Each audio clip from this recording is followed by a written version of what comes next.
Selanjutnya, pasal nomor 142, berjiwa yang baik.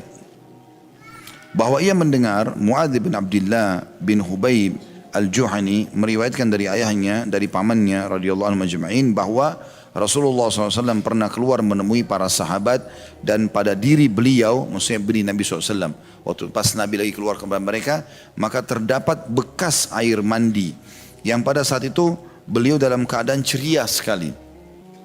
Maka kami menyangka beliau telah berkumpul dengan istrinya, ya, karena sudah berhubungan biologi segala macam, maka kelihatannya ceria karena itu. Kami lalu berkata, wahai Rasulullah, kami melihatmu dalam keadaan ceria. Ya. Maka beliau pun menjawab sallallahu alaihi wasallam, benar, alhamdulillah. Lalu kekayaan disebutkan. Beliau bersabda, tidak masalah kekayaan bagi orang yang bertakwa dan kesehatan bagi yang bertakwa lebih baik daripada harta, serta jiwa yang ceria adalah bagian daripada nikmat. Kandungan hadis yang pertama adalah kekayaan tanpa dibarengi ketakwaan merupakan penyebab kebinasaan dan kerusakan, karena ketakwaan merupakan wasilah untuk menghilangkan keserakaan dan keputusasaan serta akan menuntun kepada kebaikan. Jadi masuk dalam poin ini saya berikan contoh, kan kadang-kadang kita berlibur sama keluarga, ya. Misalnya kita keluar kemana, ya, keluar kota atau apa saja. Tentu musafir boleh jamak qasar sholat. Tetapi teman-teman, jangan sementara Allah berikan kita kesempatan berlibur, tinggal di hotel bintang 5, nyaman, mobil juga nyaman, jalanan juga aman, segala macam. Lalu kita gunakan maksiat di sini. Karena banyak orang begitu. Allah berikan nikmat malah lalai dari sholatnya, lewat sholat. Boleh jamak duhur asar tapi sholatnya menjelang maghrib baru bangun tidur misalnya.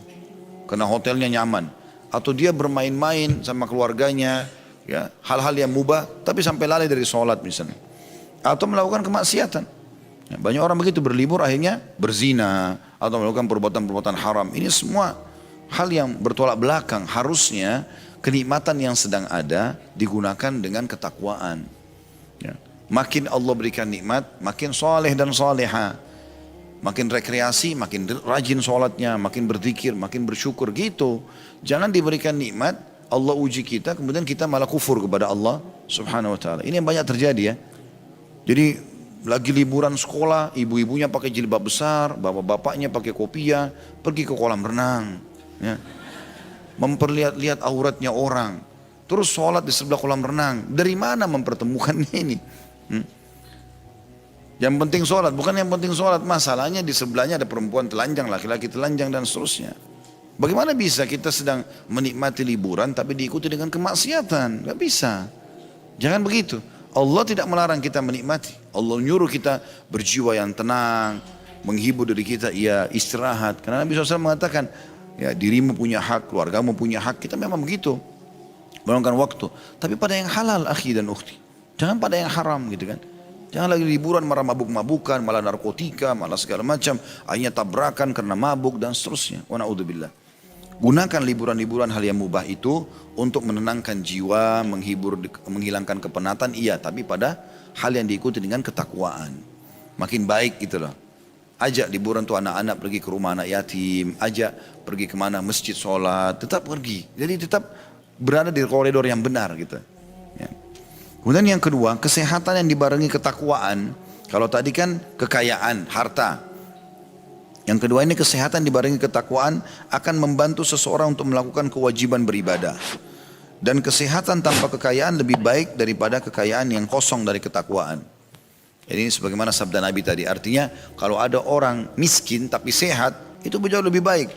Masih lebih baik daripada orang kaya tapi nggak punya ketakwaan. Yang penting dia pada saat miskin, dia sehat, berada di atas ketakwaan. Dalam arti kata, orang yang miskin hidupnya pas-pasan, kalau azan ke masjid, sholat, puasa Senin Kamis, apalah segala macam, itu kalau dipertemukan dengan orang kaya raya, mobilnya banyak, rumahnya mewah, tapi nggak ada ketakwaannya, nggak sholat dan segala macam, itu tetap lebih afdal di sisi Allah subhanahu wa ta'ala. Dan kalau ada di antara kita teman-teman yang belum Allah bukakan rezeki, maka sangka baiklah dengan Allah, sangka baik. Allah SWT lebih tahu masalah itu. Karena ada sebuah hadis yang berbunyi, Allah akan berfirman kepada para malaikat khusus yang pembagi rezeki. Allah mengatakan, luaskan rezekinya hambaku si fulan. Allah tunjuk. Karena kalau kau luaskan dia makin bersyukur. Dan sempitkan sedikitkan rezekinya si fulan, karena kalau kau bukakan dia akan kufur. Ada orang waktu dia masih miskin sholat di masjid terus. Begitu Allah kasih saat motor saja, belum mobil, udah mulai nggak sholat di masjid. Dikasih mobil, udah nggak sholat, lalai. Bagaimana caranya Allah memberikan nikmat yang besar? Itu nggak mungkin gitu. Ya. Kemudian yang ketiga, jiwa yang baik adalah berhias dengan ilmu agama dan akhlak yang baik, dan gembira atas taufik yang diberikan Allah untuk mentaatinya merupakan nikmat yang wajib disyukuri. Yang dimasukkan di poin ketiga ini yang saya sering bilang, saya ingatkan kembali. Jadi majelis ilmu seperti ini, masjid, memang dipenuhi oleh orang-orang yang bersih, yang baik, yang tampan, yang cantik, yang harusnya begitu. Yang saya masukkan di sini bukan berarti orang jelek nggak boleh ke masjid, enggak. Tapi ada kesan kalau cantik sama gagah bukan di masjid tempatnya. Tempatnya tuh di sinetron gitu. Jadi artis, ya. Sayang kenapa di sini? Ini kan gagah nih. Kenapa nggak jadi foto mode? Ini cantik, kenapa nggak begini? Disuruh buka hijabnya. Loh kok aneh ini? Seakan-akan orang yang soleh, tempat-tempat baik hanya untuk orang jelek saja. Hah? Ini aneh nih, saya tersinggung ini. Nggak boleh begini. Karena begitu luar biasa gitu. Kalau lihat anaknya sedikit lucu, jadi ini aja. Bukan disuruh hafal Quran. Kan bagus, sudah hafid Quran, orangnya tampan. Hafid Quran, orangnya cantik, kan bagus gitu kan. Jadi tempat-tempat ibadah dipakai untuk orang yang berhias, orang yang baik gitu loh. Jadi walaupun bercampur antara orang yang punya kekurangan fisik dan juga punya kelebihan. Tapi orang yang punya kelebihan ini tidak boleh berpisah dari tempat-tempat yang baik, orang-orang saleh. Nabi Muhammad SAW adalah orang yang paling tampan. Abu Bakar, Umar, Uthman itu orang-orang tampan semua. Digambarkan fisik-fisik mereka itu kulitnya putih, orangnya tinggi besar, tampan gitu kan. Para sahabat itu semua dikenal dengan ketampanannya umumnya ya. Mungkin 1-2 orang yang disebutkan dalam riwayat seperti kisah Hubaib dan beberapa sahabat Nabi yang lain yang mungkin mereka punya kekurangan fisik. Tapi yang lain umumnya disebutkan mereka punya kelebihan gitu kan. Dan itu digunakan untuk ketakwaan kepada Allah Subhanahu wa taala, bukan digunakan untuk kemaksiatan. Ini kandungan daripada hadis. Kita akan coba bedah lebih dalam hadis ini insyaallah. Kita ambil daripada riwayat potongan langsung hadisnya, annahu sami'a Muadz bin Abdullah bin Khubayb al-Juhani yuhadditsu an abi. Jadi di sini dia dengar ya, Abdullah bin Sulaiman bin Abi Salamah al-Aslami, yang ada tulisan dalam bahasa Indonesia itu dalam sanad hadisnya, itu mendengarkan dari Muadz bin Abdullah bin Khubayb al-Juhani. Dikatakan di situ dia berbicara dari ayahnya. Berarti Muadz meriwayatkan dari Abdullah, ya. Dari pamannya. Ya. Jadi di sini kita bisa lihat pelajaran yang kita ambil adalah bagaimana zaman dulu itu ayah sibuk mengajarkan pada anaknya, paman mengajarkan pada ponakan, dan mereka saling menukil hadis. Sehingga satu keluarga itu mereka saling turun-temurun meriwayatkan hadis. Saya dengarkan dari ayah saya dari si fulan dari sahabat Nabi dari Nabi SAW. Sehingga ada silsilah yang berhubungan dengan sanad hadis yang mereka ingin panen pahala di situ. Dikatakan bahwasanya potongan yang kedua itu potongan pertama ya, bagaimana zaman dulu tuh orang ayah mengajarkan pada anak, paman pada ponakannya dan seterusnya, dan ponakan atau anak belajar dari orang tuanya lalu menukil ilmu itu dari mereka. Pelajaran kedua, anna Rasulullah SAW kharaja alaihim wa alaihi atharu guslin. Bahwasanya Nabi SAW satu hari pernah keluar menemui kami, para sahabat, dalam kondisi beliau habis mandi. Dan hukum mandi dalam Islam ada yang wajib, ada yang sunnah, dan ada yang mubah. Ya. Kalau dia mandi junub, mandi Jumat bagi laki-laki, mandi haid dan nifas setelah bersuci bagi wanita, itu adalah mandi wajib. Jadi kan?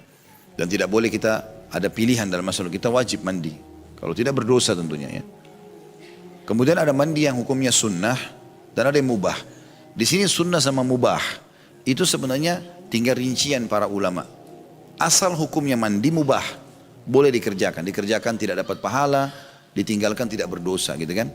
Tapi dia akan menjadi sunnah kalau kita niatkan hal yang mubah tadi itu menjadi sesuatu yang kita inginkan untuk merawat badan misalnya. Jadi gerah itu bukan hanya sekedar Oh saya mandi karena saya gerah nih, gak enak, badan saya melengket, kulit melengket, apalah segala macam bahasanya.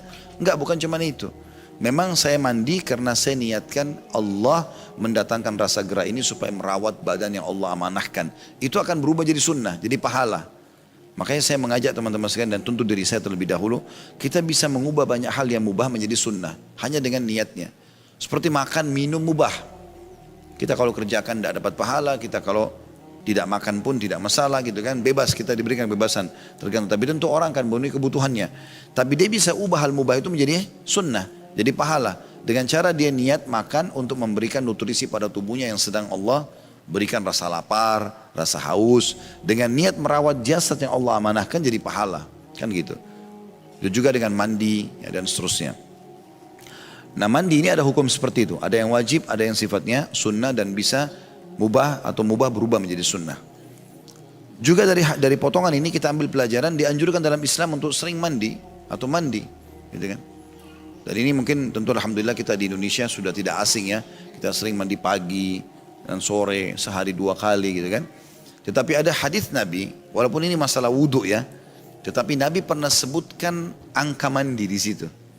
Kata Nabi SAW, bagaimana kalau di depan rumah seseorang di antara kalian ada sungai yang mengalir dengan deras dan dia mandi sehari 5 kali. Tersisakah kotoran di badannya? Kata para sahabat tidak. Ini betul memang bicara masalah keutamaan wudu. Tapi Nabi sebutin tidak sembarangan 5 kali mandi. Kenapa Nabi sebutin 5 kali? Ada masalah apa? Berarti memang kita boleh mengulang-ulangi mandi itu. Dan itu memberikan kesegaran pada tubuh gitu kan. Jadi ada orang subhanallah entah kenapa sangat malas mandi. Sampai kelihatan di mukanya tanda-tanda nggak mandi. Badannya keringatan. Dan bisa betah dengan itu. Kenapa ini? Kenapa nggak mandi akhi dan ukhti? Dan itu tidak sulit mandi itu. Ya, saya sering bawa cadangan sabun sama perlengkapan mandi saya. Setiap saya datang walaupun ke pengajian saya taruh di tempat kecil atau di tas saya. Kalau saya merasa gerah aja sedikit, mampir di taklim sekarang saya pamit minta kamar mandi sebentar. Saya ke kamar mandi sebentar, gitu kan. Kita bisa keringkan sebentar lalu kemudian segar. Satu hari bisa beberapa kali mandi nggak ada masalah. Yang penting kita tidak boleh tabzir. Tabzir dalam artinya berlebihan ya. Contoh berlebihan itu misalnya teman-teman kalau lagi mandi pakai shower jangan terlalu keras airnya, gitu kan. Kalau jadi jalankan keran kalau pakai ember jangan sampai tumpah-tumpah kan gitu. Pakai secukupnya. Siram cukup. Kalau mau pakai sabun sampo matikan dulu. Supaya nggak mubazirin di jalan terus. Ya, dibiarin. Ada orang uduk kadang-kadang begitu kan, jalan keras, kerannya, sampai kita di sebelahnya basah kuyup. Karena dia luar biasa kencang gitu. Pelan-pelan aja uduk. Habis itu kalaupun ada transisi yang agak lama, misalnya dari usap kepala, ya, atau dari habis lengan satu ke lengan yang kedua, kan itu ada transisi, matikan dulu kerannya, baru buka lagi, baru pakai gitu kan. Seperti itulah, dari tangan ke kepala matikan dulu, ambil air di tangan, matikan baru usap ke kepala. Transisi dari kepala ke kaki kan ada jedahnya tuh. Atau dari kaki satu kaki yang sebelah, matikan dulu kerannya, jangan dibiarin jalan. Ada orang sambil uduk ngobrol sama temannya, kadang-kadang berhenti dulu gitu kan. Apalagi kalau jawab telepon, ini air jalan terus gitu. Nah, ini kan mubazir, gak boleh gitu kan. Tapi kita dianjurkan merawat diri kita, menjaga dan seterusnya seperti itulah. Ini tentu bagian daripada bahasan kita. Karena ini bagian daripada syariat. Semestinya orang muslim itu terlihat bersih sekali, rapi, wangi, itu bagian dari syariat. Dan dikatakan innallaha jamilun yuhibbul jamal. Allah indah, suka dengan keindahan. Dan semua saya pernah jelaskan itu. Nabi Muhammad SAW menyuruh kita 5 fitrah harus dijaga. Memotong kuku, mencukur kumis bagi laki-laki, khusus masalah kumis. Kemudian mencukur bulu ketiak, mencukur bulu kemaluan, gitu kan, khitan, sunat. Itu bagian daripada fitrah. Wajib orang Islam lakukan. Nabi SAW suka bersiwak. Pernah kita jelaskan itu ya. Bapak ibu kalau sikat gigi berapa kali sehari? Hah? Tidak pernah sikat gigi? Karena nggak ada yang jawab. 4 kali, 3 kali. Dalam syariat kita disuruh bersikat gigi puluhan kali. Karena kata Nabi SAW, kalau saya tidak beratkan umatku, saya suruh mereka bersiwak. Siwaknya sama sikat gigi. Setiap kali mau sholat. Sholat wajib 1 hari berapa? 5. Berarti sudah 5 kali sikat gigi. Belum lagi sholat sunnah. Ada qobliyah, ada subuh, ada qobliyah duhur, ada ba'diyah duhur, ada qobliyah asar, ada qobliyah maghrib, ba'diyah maghrib, qobliyah isya, ba'diyah isya. Belum lagi sholat duha. ada 2 rakaat sampai 12 rakaat. Belum sholat malam, berapa kali kita sikat gigi itu? Bisa puluhan kali sehari. Menjaga, merawat. Nabi SAW tidak pernah masuk rumah kecuali sudah bersiwak terlebih dahulu. Pada saat beliau mau meninggal, sunnah terakhirnya siwak. Sudah mau mati, berhadapi sakaratil maut, Nabi SAW itu tidak bisa ngomong lagi. Tapi waktu iparnya masuk, Abdurrahman bin Abi Bakar, adiknya Aisyah, masuk pakai siwak. Mata Nabi lihat siwak itu. Aisyah faham, ya Rasulullah, Anda mau siwak itu? Nabi kasih isyarat dia. Diambil, dibersihkan, dipotong yang sudah dipakai oleh Abdurrahman, lalu dirapikan lagi, lalu disiwakkan di mulut Nabi SAW, lalu beliau meninggal setelah itu. Yang terakhir kebersihan, kerapian, bagian daripada syariat. Jangan busuk ini, bicara sama orang gak enak, keluar bau jengkol, keluar bau ini, keluar bau itu. Dekat dengan orang tidak nyaman, keringatan, salaman, kita cium tangan habis salaman, baunya gak enak. Banyak minyak wangi kecil-kecil tuh yang roll ya. Beli, kalau mau salaman sama orang dipakai di tangan, jadi wangi gitu kan. Jadi itu insya Allah satu hal bagian daripada syariat kita. Kemudian dikatakan potongan yang ketiga, wa huwa tayyibun nafs. Ini saksi bahasan kita. Dan Nabi SAW pada saat itu tayyibun nafs. Tayyib artinya bagus, sempurna segala macam. Nafs itu jiwa. Diringkas bahasa tadi ceria. Ya. Jadi Nabi SAW itu tidak pernah keluar dalam kondisi mukanya sedih, nggak pernah. Selalu ceria. Ini bagi seorang muslim harusnya seperti itu. Karena dia tahu apapun yang sedang menimpa dia. Dari nikmat pasti dari Allah, cobaan juga dari Allah. Kalau nikmat dia bersyukur, kalau cobaan dia bersabar. Maka semuanya kebahagiaan. Apa yang harus jadi masalah buat dia? Gitu kan? Maka selalu saja dalam kondisi ceria. Dan ini bagian daripada syariat Islam. Harusnya kita ceria, gembira gitu kan. Jadi tidak perlu ada masalah yang kita, jangan dibesar-besarkan. Saya kadang-kadang dengar ada sebagian orang datang ke pengajian, Ustaz, saya mau sampaikan masalah saya. Baik silakan. Ini besar buat saya. Itu dia cerita, ya Allah, masalahnya kecil. Ada orang baru bekerja, dipecat kerja. Udah seperti hancur semua dunia ini. Baik, ya akhi, lamar kerja tempat lain. Masalahnya apa? Ditolak nikah sama si fulana. Sedih. Seakan-akan sudah habis dunia ini. Banyaknya wanita di muka bumi ini. Dia nggak mau, ya sudah lamar yang lain kan gitu. Sama aja judulnya wanita kok, gitu kan. Kalau cuma dia sendiri wanita diperebutkan semua laki-laki lain, mungkin sedih, ini enggak, gitu kan. Atau apalah, karena masalah-masalah kecil gitu. Dia ke dokter, dokter vonis belum bisa sembuh. Itu kata dokter, memang dokter selalu begitu. Resepnya aja kan semoga lekas sembuh, nggak ada pasti sembuh kan gitu. Dia cuma bisa bilang, tapi belum tentu di sisi Allah SWT. Karena kata Nabi SAW, Allah tidak turunkan penyakit kecuali Allah turunkan bersamanya obatnya. Maka berobat tahu hamba-hamba Allah. Nggak ada penyakit, nggak ada obatnya. Dan Nabi sudah kasih kata kunci, habbatus sauda, biji jintan hitam, obat untuk sebuah penyakit kecuali kematian. Jadi semua sembuh bisa dengan itu. Dan seterusnya. Jadi banyak sekali peringatan Nabi SAW. Jadi kita, kalau teman-teman coba pelajari ini masalah bagaimana memahami kejiwaan manusia. Sebagian ulama menjelaskan syaitan akan selalu membesar-besarkan permasalahan. Termasuk kalau bangun tidur, baru buka mata, baru mulai berpikir kembali, tiba-tiba syaitan sudah bebankan dengan segala macam beban. Itu harus baca isti'adzah. A'udzubillahi minasyaitonir rajim. Masalah sedang dihadapi sebenarnya masalah kecil, dibesar-besarkan. Seakan-akan akan begini dan begitu, akan hancur. Enggak, tenangkan diri. Makanya Allah sebutkan orang yang masuk surga nanti jiwa yang mutmainnah. Ya ayyuhatan nafsul mutmainnah. Hai jiwa yang tenang. Memang dia selalu tenang, dewasa, enggak tergesa-gesa. Memang begitu. Jangan selalu dibebani dengan pikiran-pikiran yang tidak perlu sebenarnya. Ada orang kadang-kadang tidak perlu dia jadikan beban, jadikan beban. Ya, contohnya misalnya sengaja mau memikirkan masalah teman-temannya, padahal dia sendiri masalahnya belum selesai. Kan gitu. Udah gak usah sibuk dengan keadaan, kecuali memang kita ahlinya, dokter jiwa kah, ustadz kah, mungkin memang dia bisa pandu mungkin. Jadi kalau lagi santai, saya pernah bilang gitu, jangan lagi santai, cari di kontak siapa nih yang punya masalah nih. Padahal kemudian baru hari itu dia tenang, kemarin dia banyak masalah juga gitu kan. Mungkin besok ada masalah baru. Sudah cerita sama saya saja, curhat gak apa-apa. Mulailah temannya cerita. Mulailah beban pikiran. Mungkin dia pikirkan, mulai ini. Dan untuk apa? Masalahnya apa? Atau kadang-kadang hal sepele. Dia pengen makan makanan kesukaannya lalu tidak dapat. Sedih, seakan-akan sudah hilang dunia ini. Kenapa? Tadi saya ke restoran tuh habis. Sayangnya. Sayang kenapa? Itu kan cuma kemasan. Di ujung lidah. Masuk ke tenggorokan sudah tidak ada lagi kita pikir itu ayam kari kah, ayam goreng kah, sudah masuk tenggorokan, sudah selesai. Di ujung lidah saja. Kenapa sedih gara-gara ini? Gara-gara ujung lidah Gara-gara pandangan mata saja terlalu dibesar-besarkan. Maka orang muslim harus ceria, bahagia, semuanya tenang bagi dia. Lalu dikatakan di potongan yang keempat dari hadis ini, fadhananna annahu alamma bi ahli. Maka kami kira beliau bahagia karena habis kumpul dengan istrinya. Bisa bermakna habis biologis, umumnya orang merasakan ketenangan jiwa, atau memang karena habis kumpul dengan istri, ngobrol di rumah. Lalu orang biasa kalau pagi-pagi aktivitas, kalau dia tidak ada masalah dalam rumah tangganya, dia akan bahagia keluar. Para sahabat mengira Nabi itu ceria gara-gara itu. Ternyata bukan masalah itu. Jadi bukan cuma itu terlalu kecil kalau hanya sekedar kumpul sama istri, biologis atau makan sama dia terus kemudian itu sudah cukup buat ceria. Enggak. Orang muslim tidak seperti itu keadaannya. Jauh lebih besar daripada itu. Apapun keadaannya, dia sendiri, bujang kah, gadis kah, sudah menikah kah, duda, janda, pokoknya semua tetap dalam keadaan ceria bagi dia.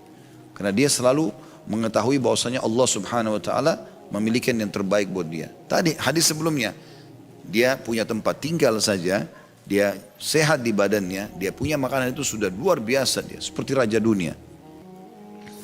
Maka para sahabat bertanya, "Faqulna ya Rasulullah, naraka tayyiban nafs." Wahai Rasulullah, kami lihat Anda sangat ceria hari ini. Qala ajal walhamdulillah. Ini pelajaran selanjutnya, pelajaran yang keempat, ya dan alhamdulillah. Nah, di sini pelajarannya adalah syukuri. Alhamdulillah, memang seperti itu. Thumma dzukiral ghina. Kemudian disebutlah kepada Nabi SAW, apakah memang salah satunya yang bisa membuat orang bahagia adalah harta? Maka Nabi SAW mengatakan, innahu la ba'sa bil ghina liman ittaqa. Ya benar, kekayaan juga bisa membuat orang bahagia. Dan ini pelajaran penting di sini, bahwasanya semua muslim dianjurkan untuk menjadi orang kaya. Anjuran itu. Ya. Tapi kan Ustaz, saya masih miskin. Ya miskin sekarang. Coba ikhtiar, berdoa, berusaha. Ya. Allah mengatakan dalam Al-Quran, walladzina jahadu fina lanahdiyannahum subulana.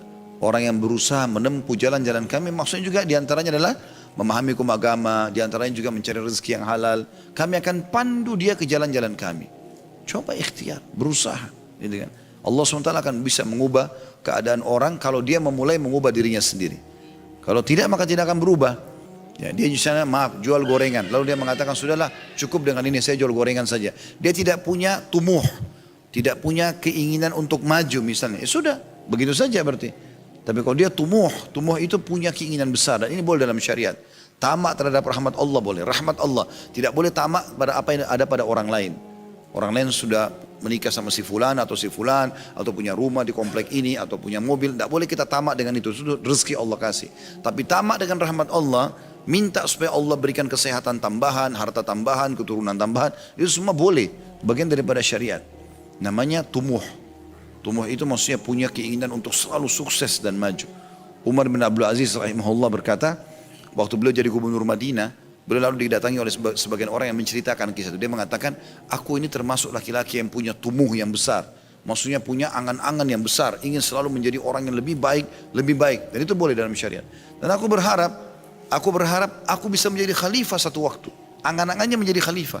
Pada waktu itu dia cuma gubernur, jadi kayak jadi raja gitu kan. Ternyata dalam hitungan 2 atau 3 tahun saja betul-betul jadi khalifah seperti yang dia inginkan. Juga pernah ada anak-anak muda duduk di depan Ka'bah. Ini ada sahabat Nabi, ada juga tabi'in. Ada Abdullah bin Zubair, ada 2 adiknya dia. Ada Urwah bin Zubair, ada satu lagi lupa saya namanya siapa. Terus ada kalau tidak salah waktu itu Abdul Malik bin Marwan. Ya. Berempat ini sebayalah umur-umurnya. Terus mereka duduk habis sholat asar di depan Ka'bah, lalu ngobrol. Salah satunya ngomong, ayo kita tumuh yuk, ayo kita sampaikan angan-angan kita yang terbesar. Siapa tahu Allah kabulkan. Maka Abdullah bin Zubair bilang, saya berharap bisa menjadi khalifah satu waktu yang menguasai Hijaz Mekah sama Madinah. Adiknya, yang tadi saya bilang saya lupa namanya itu, dia mengatakan, saya berharap bisa menjadi gubernur di wilayah Iraqain. Iraqain ini Irak sama Iran sekarang, 2 wilayah Irak. Terus yang Abdul Malik bilang, ya, kalau kalian punya angan-angan itu, saya berharap menjadi khalifah untuk seluruh wilayah muslimin. Terus mereka bertiga ini menghadap kepada Urwah adiknya Abdullah bin Zubair. Ini seorang tabi'in, ulama besar tentunya. Waktu itu masih muda, Lalu ditanya, hai Urwah, kalau kau angan-anganmu apa? Dia bilang, kalau saya berharap menjadi ulama muslimin dan mengajarkan agama Allah sehingga saya bisa panen pahala dari situ. Subhanallah, 10 tahun setelah itu, empat-empatnya dapat apa yang mereka inginkan. Semua dapat. Karena mereka punya tumbuh tadi, punya keinginan besar dan ingin membangun masa depannya dengan itu. Allah kasih, selama itu baik. Jadi jangan vakum teman-teman sekalian. Kita disuruh oleh Allah SWT untuk maju, bergerak. Jadi kan? Nah pada saat disebutkan masalah harta, boleh nggak orang menjadi kaya, maju, sukses? Kata Nabi SAW, tidak masalah orang menjadi kaya. Yang penting diikuti dengan ketakwaan. Dia tahu sumbernya halal, dikeluarkan pada yang halal. Dan di itu makin kaya, makin bertakwa kepada Allah. Makin pintar, makin tunduk kepada Allah Subhanahu Wa Taala, makin patuh. Itu yang dimaksud di sini. Maka ini poin perlu digarisbawahi. Pelajaran besar dalam hadis ini adalah bagaimana orang punya angan-angan yang besar untuk menjadi orang yang besar, sukses ya. Dan dengan itu dia bisa lebih banyak mendapatkan pahala. Daripada kita cuma masuk masjid sholat, kita berpikir satu waktu, kapan saya bisa punya masjid sendiri ya. Supaya saya juga bisa dapat pahala sebagaimana orang yang bangun masjid ini misalnya. Jadi bukan cuma sekedar masuk saja. Hari ini kita haji, kapan ya saya bisa punya travel, saya hajikan orang. Punya angan-angan yang besar. Hajikan orang, buat yang sesuatu yang besar, bisa dalam Islam. Bahkan itu bagian daripada syariat kita gitu. Juga dikatakan, ini pelajaran selanjutnya, wasihhatu liman ittaqa khairu minal ghina. Tapi ketahuilah, kalau ada orang sehat, dia ikuti kesehatannya dengan ketakwaan, lebih baik daripada orang kaya tapi tidak punya ketakwaan. Tentu di sini kalau kita berikan semacam level-levelnya, yang paling baik adalah orang kaya, sehat, bertakwa. Itu yang paling bagus. Dia udah kaya, dia udah sehat, Allah berikan juga ketakwaan. Punya ilmu agama dan beriman kepada Allah. Yang keduanya adalah orang yang ya, sehat dan bertakwa. Jadi kan, ini termasuk level yang datang setelahnya. Dan tidak masuk di sini kalau orang kaya tapi tidak bertakwa, sehat tapi tidak bertakwa. Ini semua dianggap tidak bisa masuk dalam level orang-orang beriman. Dan yang terakhir ini saksi bahasan kita sesuai dengan judul jiwa yang baik atau jiwa yang ceria adalah watibun nafs minan ni'am. Dan kau tampil ceria kata Nabi, menunjukkan kau gembira karena Allah buat kau masih bisa bernafas, masih bisa melihat, masih bisa ngobrol, masih bisa aktivitas. Memperlihatkan nikmat itu dengan ceria adalah bagian daripada mensyukuri nikmat. Jadi nggak boleh kita selalu cemberut, ya, keluh kesah. Ini nggak baik. Bahkan Syekh Muhammad bin Wahab rahimahullah masukkan dalam buku beliau dosa-dosa besar adalah berkeluh kesah. Keluh kesah, semuanya keluh kesah. Begitu ketemu ngobrolin tentang suaminya, semuanya buruk, nggak ada kebaikan suami itu. Tapi dia masih status istri, gitu kan? Begitu juga dengan suami, ketemu istrinya semua jelek, nggak ada kebaikannya. Kata Nabi SAW, tidak layak orang mukmin membenci istrinya yang mukminah. Kalau dia dapatkan satu kekurangan, dia akan dapatkan kelebihan dari sisi yang lain, gitu kan? Justru kekurangan orang dijadikan sebagai ajang pahala, bukan malah sengaja dicari kesalahannya gitu. Ya, cobalah hidup teman-teman lebih tenang, ya, nikmati hidup ini, jangan tergesa-gesa, ya, dan coba cari prestasi yang terbaik. Jadi pertemukan semua itu. Karena kata Nabi SAW, al-anatu minar rahman, sifat kedewasaan tidak tergesa-gesa dari Allah, dari zat yang maha penyayang. Wal ajalatu minasyaitan, tergesa-gesa, terburu-buru, balas dendam, ini marah segala macam, itu adalah dari syaitan. Jadi tidak usah kita masuk ke zona-zona syaitan ini. Coba tenang, ya. Kemudian kita tetap punya prestasi-prestasi yang terbaik. Dan seperti itulah. Kita dalam semua kondisi selalu tenang. Itu yang dimaksud dengan jiwa yang baik.